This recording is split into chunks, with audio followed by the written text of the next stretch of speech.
அனைவருக்குமே வணக்கம். சற்று முன் கிடைத்திருக்கக்கூடிய ஒரு மிக மிக முக்கியமான செய்தி ஒன்று வெளியாகியுள்ளது. சற்று முன் செந்தில் பாலாஜி மீண்டும் திகார் சிறையில் அடைப்பு, இது மாதிரி பார்த்தீங்கன்னா செய்திகள் வெளியாயிருக்கு.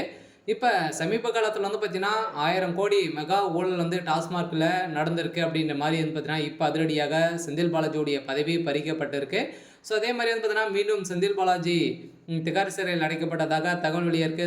இதர ஈடுபட்ட முதல்வர் ஸ்டாலின் அவர்களுக்கும் இந்த 1000 கோடி இவருடைய அக்கௌண்ட்டுக்கு தான் போயிருக்கு அப்படின்ற மாதிரி வெளியிட்டிருக்கக்கூடிய தகவலின் அடிப்படையில் தான் இப்போ அதிரடியாக செந்தில் பாலாஜியுடைய வழக்கில் முதல்வர் ஸ்டாலின் அவர்களும் வசமாக சிக்கியிருக்காரு.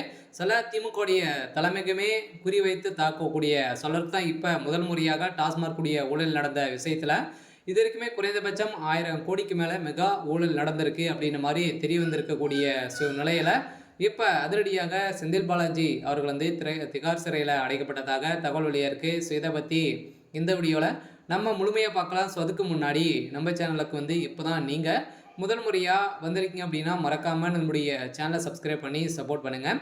ஸோ வாங்க வீடியோக்குள்ளே போகலாம். ஸோ ஏற்கனவே செந்தில் பாலாஜி அவர்கள் பார்த்தீங்கன்னா அமலாக்கத்துறையால் கைது செய்யப்பட்டு 471 நாட்களாகவே புலர் சிறை இருந்தார். இவருடைய வழக்கு நிலுவையில் தான் இருக்குது.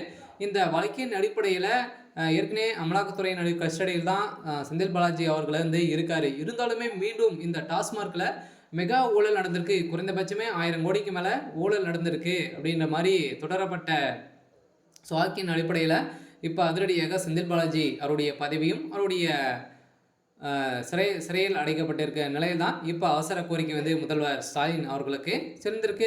அவருடைய பதவி பறிக்கப்பட்டிருக்கு.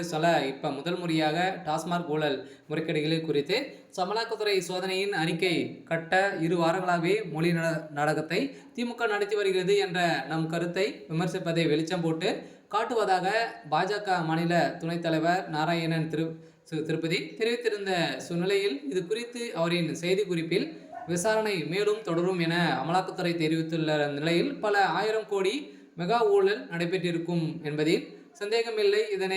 இத்தனை எதிர்பார்ப்பது நாம் மும்மொழிகளை தொகுதி என கூறியிருந்த நிலையில் இதனை அமலப்படுத்தியிருக்கிற நிலையில் தான் மதுபான ஆலைகள், டாஸ்மாக் நிறுவன ஊழியர்கள், அதிகாரிகள், ஒப்பந்ததாரர்கள் மற்றும் பார் நடத்துனர்கள் என ஒட்டுமொத்த அமைப்புகளும் ஆயிரக்கணக்கான கோடி ரூபாய் ஊழலில் ஈடுபட்டு இருக்கக்கூடிய நிலையில் வெளிச்சம் போட்டு வந்திருக்கக்கூடிய நிலையை தான் இப்போ உருவாயிருக்கு. இந்த நிலையில் செந்தில் பாலாஜி அவர்கள் செய்த மெகா பெரிய ஊழல் இதுதான் அப்படின்ற மாதிரி இப்போ தொடரப்பட்ட வழக்கின் அடிப்படையில் இப்போ ஒட்டுமொத்தமாகவே செந்தில் பாலாஜியுடைய கதை முடிந்திருக்கு. பார்த்தீங்கன்னா மீண்டும் அவர் சிறைக்கு சென்றிருக்காரு.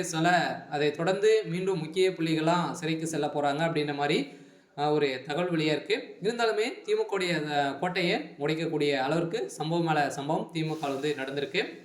இருந்தாலும் என்ன நடக்க போகுது அப்படின்றத வெயிட் பண்ணி பார்க்கலாம். இது மாதிரி செய்திகளை தெரிஞ்சுக்கணும் அப்படின்னா மறக்காமல் நம்மளுடைய சேனலை சப்ஸ்கிரைப் பண்ணி சப்போர்ட் பண்ணுங்கள். தேங்க்யூ.